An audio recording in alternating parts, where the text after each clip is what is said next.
This program is sponsored by Bet's Gold Coin. Join us for good food, fun, and hospitality. Bet's Gold Coin, family-friendly restaurant and sports tavern. Hi there, Bob Borchard coming to you from Old Town Mariposa and our studios here in the majestic Mariposa Hotel.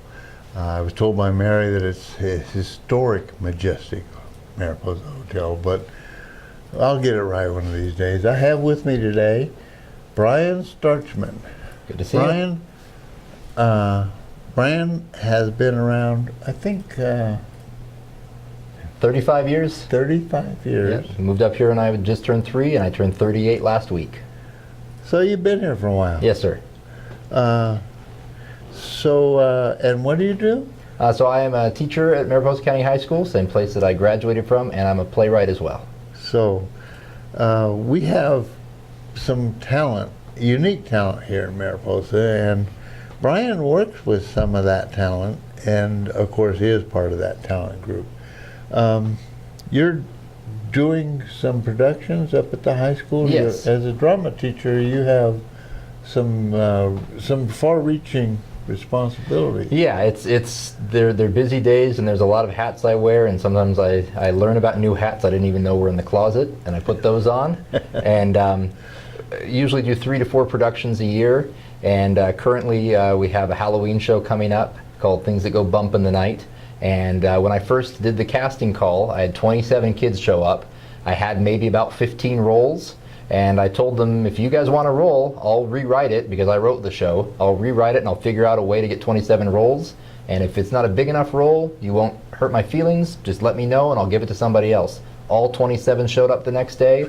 So I've got 27 kids who are in this production, and everyone's showing up every day, and it's just extracurricular. They're not getting a grade. They've chosen to spend 2 hours every afternoon with me. And another dimension to this, I think that well, they put in, what, 30 hours?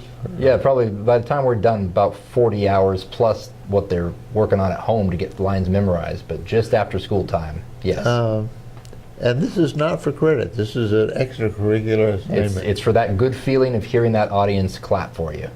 Yeah, and there's some really important dimensions to this whole thing from a standpoint of a student experience.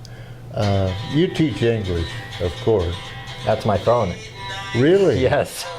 Well, maybe... Man, I'm going to grab that phone, because that was my reminder to be grateful today. Slow with it, Bob. Well, this is exciting, because Bryan and I have been talking about communication, stage productions, and we're teaching students how to communicate. And good communication is telling your students to turn their phones off and for them to listen. And I do have to say that this plays in, though.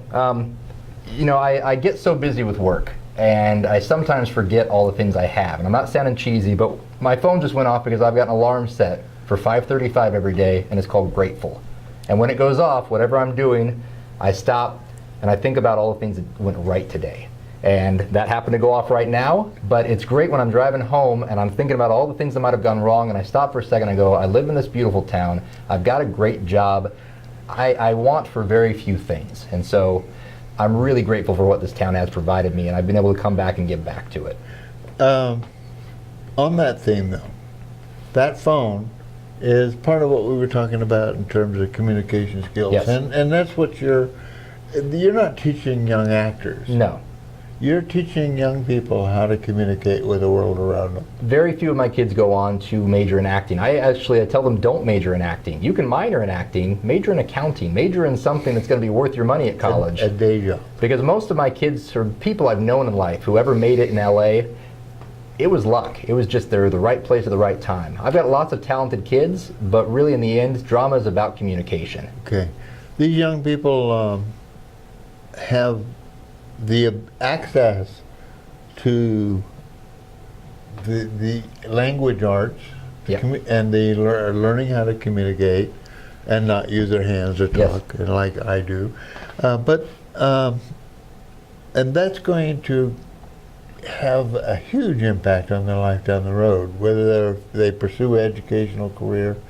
in a college or trade school or something like that, communication is a big part of our life these days. And unfortunately, when you've got a class of 30 students in English, we're sitting at the desk most of the time. I do have them interact, but it's an unnatural way of communicating because I don't sit at a desk all day. I'm on my feet. I have 150 interactions an hour sometimes. And so the thing about drama is they're up, they're moving around, and so when they're communicating in there, we teach them how to write and speak in English, but then when they get up, they actually get to see what it's going to be like when they're communicating in a little bit more open space. Now, you have some baggage.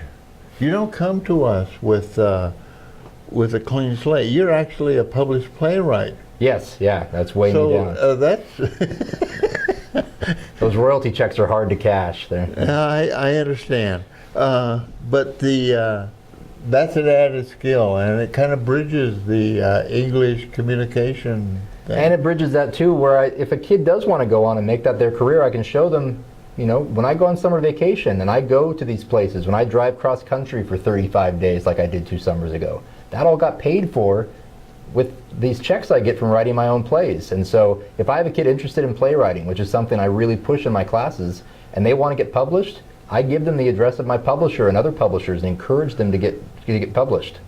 You're actually engaging your students in publishing another play that you've got planned down the road. Yeah, so what I'm looking at is because of not just the Detweiler fire, but all of the fires that have happened. In March, I want to do a kids play. This first play of the year is not for kids. Every now and then I like to do something for the teenagers. I'm rating it PG-13.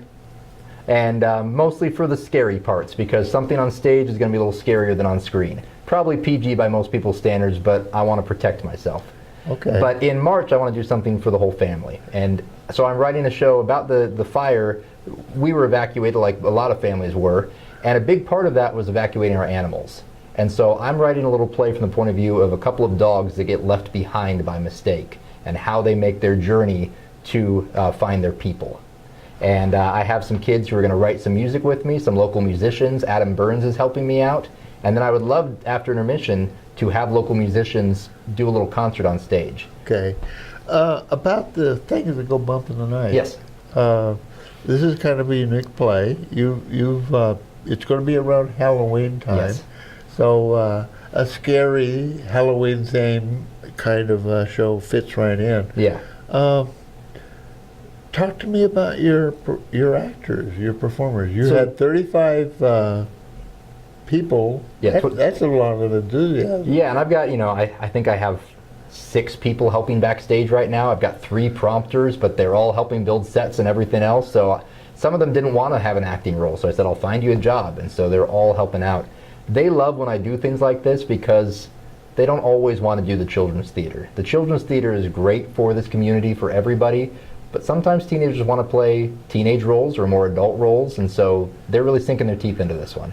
So you have a lot of talents. You're a teacher, you're an English instructor. English as well, yes. And you're a playwright.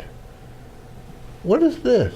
So this is something, they say they can't teach an old dog a new trick, and I have picked up a lot of things in my life that I have not followed through with, and this has been a consistent part of my life for about the last 2 years. And this is my favorite. I think I'm up to 15 ukuleles now. 15? I built 3 of them myself, and this is my favorite because it's so slim. This is a travel ukulele. This goes across the country with me on my different trips, and I got really frustrated last year with fidget spinners. Have you seen fidget spinners? Yes. Okay, I had to take them away, and I realized instruments are the original fidget spinner.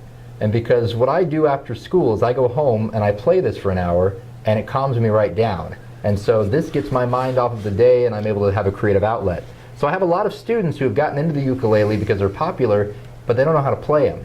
So I just started a free club at lunch. We're calling it Ukulele Lunch. Twice a month, we meet in the auditorium, and we get together and I teach them a few things. And I'm just learning myself, but I know a little bit more than most of them, and we get together and we play. Like what?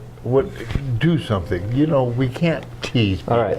So this is a little place, I wrote this, it's called Surf's Up.